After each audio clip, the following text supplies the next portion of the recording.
Good morning mga kaamat. So time check is 8:58. 2 minutes before 9. Kagising ko lang kasi medyo not feeling well tayo. Tapos almusal natin ngayon is saging kasi nag-aano tayo, diarrhea. Ayan. So sobrang sama kasi ng pakiramdam ko. Kahapon nag-ano ako, 210/90.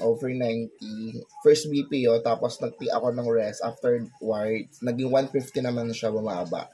So, sobrang init ng panahon, kaya dapat talaga ay ingatan nyo ang inyong mga sarili. Ayan. So, kain tayo ng saging.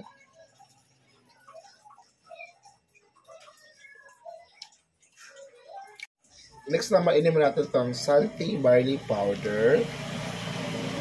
Ayan. So, kailangan ito, hot cold water.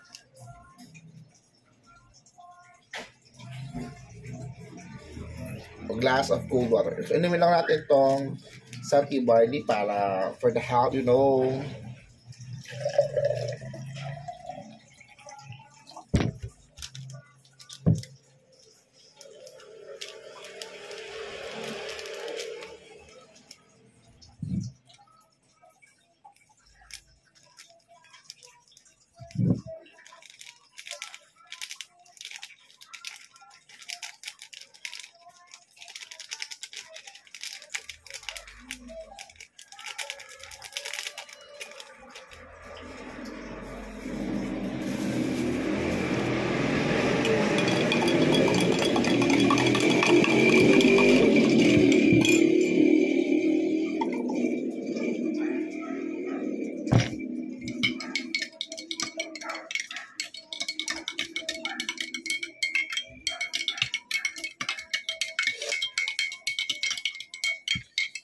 So this is good for detox.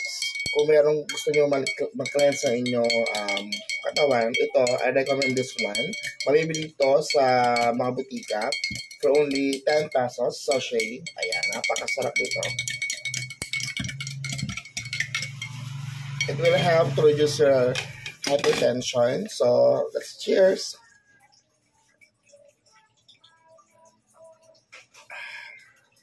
The taste is so good. The taste is so nice. Like me.